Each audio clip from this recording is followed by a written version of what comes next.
Department of Justice oversight is for law enforcement agencies and our communities. County Attorney Rachel Mitchell, she understands that we need to do what is best to keep our residents safe, protect crime victims, and hold criminals accountable. The Department of Justice oversight will make our communities less safe. We'll have fewer police officers, violent crimes will spike. This isn't me guessing or trying to scare people or fearmonger. I'll say it again, the Department of Justice, based on their own numbers, has a 30-year track record of complete, total, disastrous failures. Why bring that into the city? With that being said, I'd like to invite Maricopa County Attorney Rachel Mitchell to give a few remarks of her own. Rachel. Thank you. Thank you, Justin, and thank you, Daryl Kriplin, for having me here. It is an honor to stand with the Arizona Police Association and the Phoenix Law Enforcement Association this morning. This is not a new subject for me. I have been vocal about the dangers of DOJ oversight and the risks facing the city of Phoenix if they were to enter into a consent agreement. After having read the so-called DOJ report, I'm even more concerned. At best, and believe me, I'm generous when I say that, this report is nothing more than a politically driven document prepared by a federal agency focused on undermining local law enforcement. Even though the city spent 3 years and millions of dollars providing DOJ with everything they asked for, the DOJ instead focused on a precious few cases. They used a tiny, tiny sample to find exactly what they wanted to find. Their report, it doesn't even pass the smell test, the headline test, or any other test that I can think of. It's bad, it's wrong, and it's dangerous for the citizens of Phoenix. Incidentally, as they prepared their misguided report, they also paused a moment to take a swipe at the Maricopa County Attorney's office. It had to do with the cases surrounding the downtown protests that happened here in 2020. The DOJ report implied and really, frankly, stated that had the state bar not come into my office to clean house, that things would have not changed. I was going to say that's nonsense. That's a lie. Lawyers in my office spotted the problem and they raised it to the highest levels of leadership at the time. I know this for a fact because I was one of those lawyers. When I was appointed then to take over as county attorney, I'm the one who fired the attorney who created the problem. We referred her to the state bar along with others. I testified against her at the state bar hearing. Other attorneys in my office testified against her at the state bar hearing. Nobody was okay with what happened that she did. If the DOJ can't get even that portion of the story straight, something that I know from the inside, imagine what they've done with the rest of their assessment. Public safety is the backbone of not only our community, but just our system of government. If we don't have law and order, if we don't feel safe, then we have no foundation on which to build anything else. Abuse of that important role will not be tolerated. It never has been, and it never will be, not even by the DOJ. But the DOJ's report overlooked thousands of cases in which our police officers did the right thing. They arrested the right perpetrators in the right way, and they went out of their way to take care of those who were harmed. I echo Justin's point. When has a city come out of a consent decree or any other DOJ oversight and been better? You know, Ronald Reagan said that 9 of the most terrifying words in the English language were, "I'm from the government and I'm here to help." And I can't help but think of the DOJ when I hear those words. They're terrifying coming from them. In addition to the consistent increases in violent crime we see in cities across the country that are beholden to a consent decree, that they are suffering from increases in crime, demoralization of their police force. I believe what Justin said. I know that this consent decree or any other DOJ oversight is going to cause Phoenix Police to lose even more officers.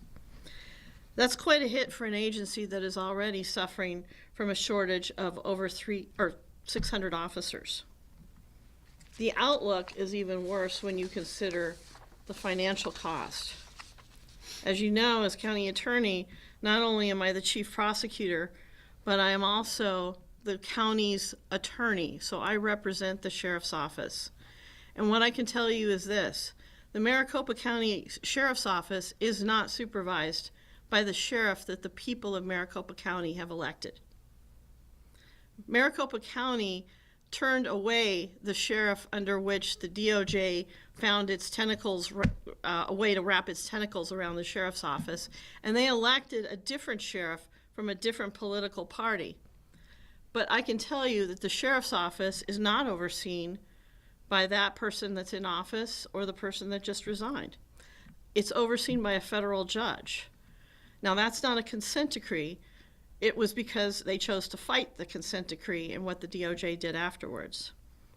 Taxpayers have covered the expenses to the tune of over $250 million, billion with a B, dollars, to pay for this. And because the federal officer or the oversight person only gets paid as long as he continues to find problems, there is zero incentive for him to find no problems. He has every incentive to keep going and keep finding problems. You talk about mission creep, you don't even remember why we started with this oversight, with some of the things that this federal monitor is coming up with now. And Phoenix would face the same fate. Oversight of the Phoenix Police Department should remain with Chief Michael Sullivan and the City Council, which answers to the voters.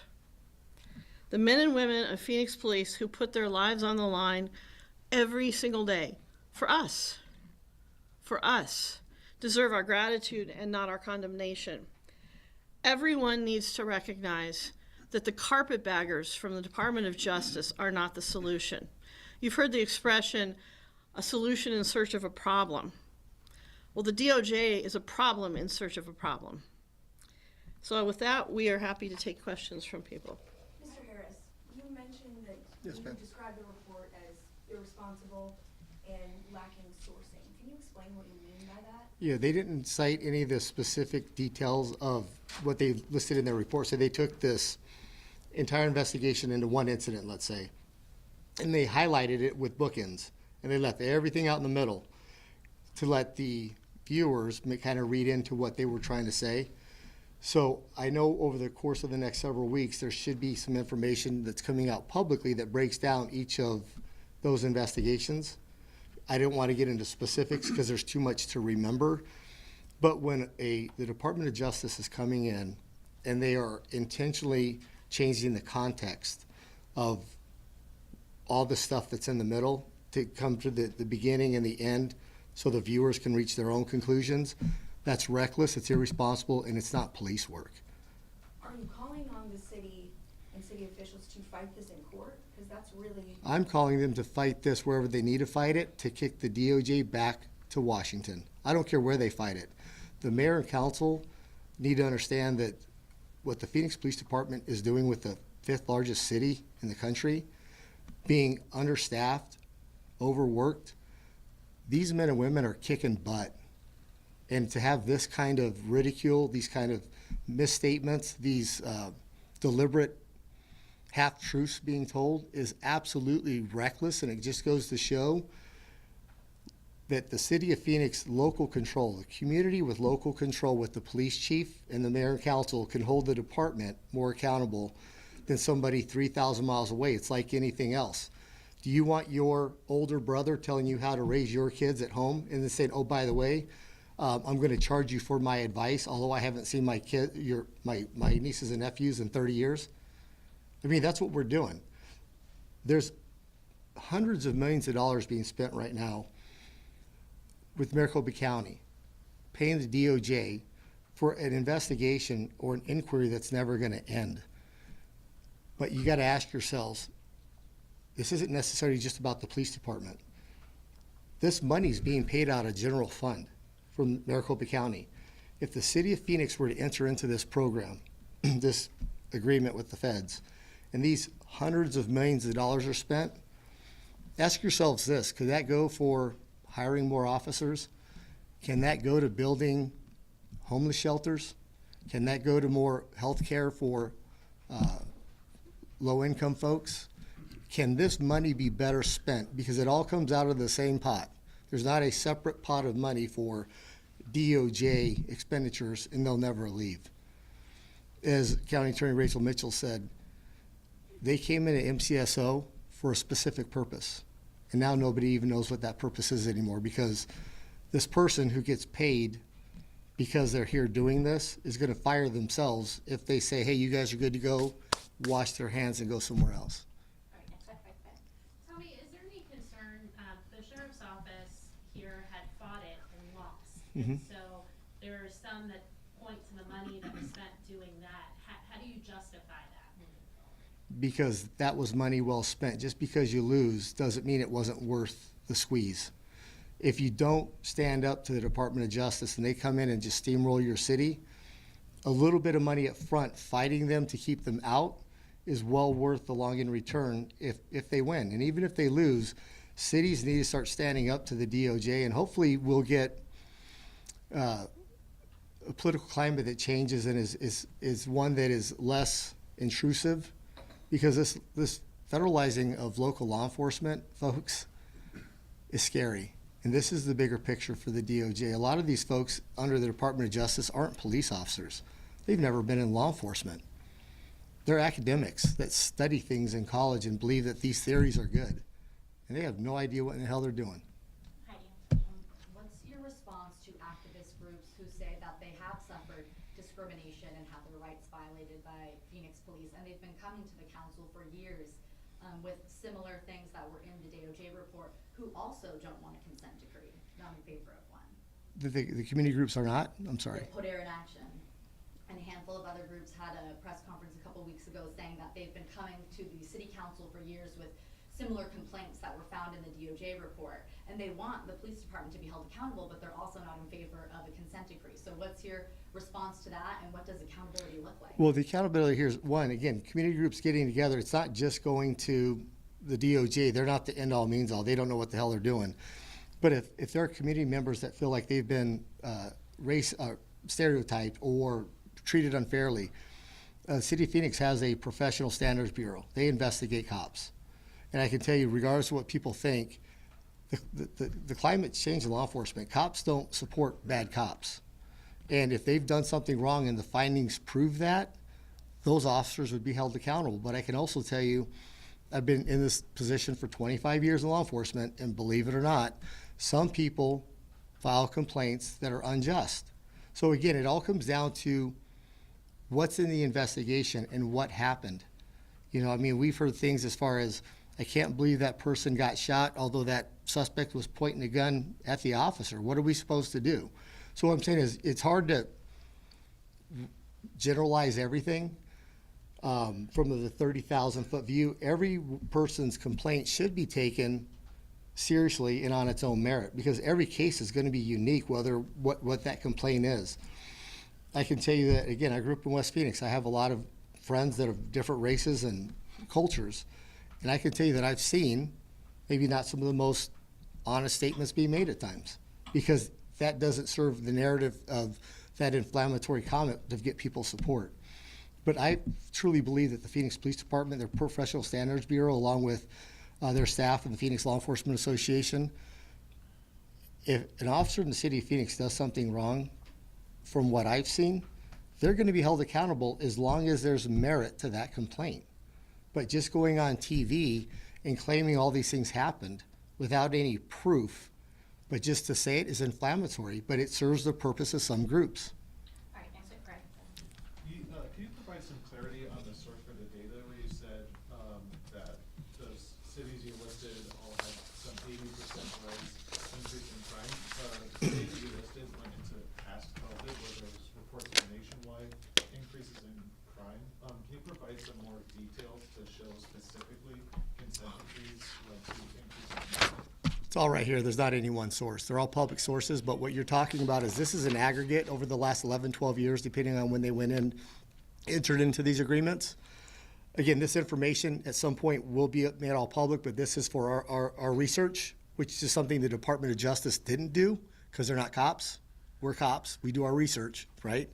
So again, there's several resources listed here that this information was found off of. And again, not only that, but it was broken down further into this spreadsheet of the aggregate of what year it was and up to 2023. The reason that's up to 2023 is exactly July 20th of 2023 is because data usually is about a year behind. So we have the resources, we have the sites, we have the research to show that the Department of Justice is a failure. I don't even know why they exist, to be honest with you.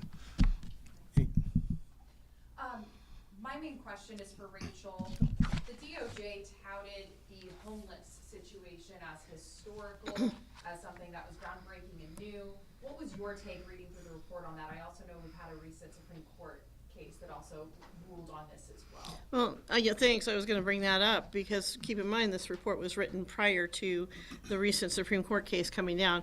What was interesting to me was when they first started this oversight very early on, they met with the Maricopa County Attorney's office, and they went in with the notion that they were going to look at that. And so it just shows to me what we teach against in law enforcement and prosecution, which is confirmation bias.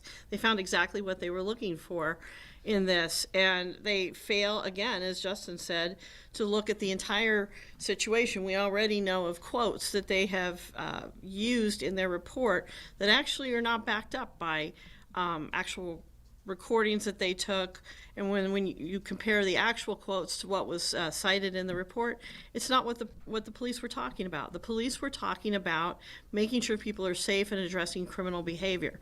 But they make it sound like the police are just going in and picking on people who are, homeless, and that's not correct. That's not what we've seen. Last question. Quick question for the county attorney. Since you do have experience. You got to be faster. Yeah. Since you do have experience dealing with a sheriff's office that's under a consent decree and federal monitor, when they submit filings, I'm wondering, do those look different? Does it change how your office handles or the conversations that you have? Because of that, I'm just trying to get a sense of how that might change how your office works. Well, I can answer how it impacts prosecution.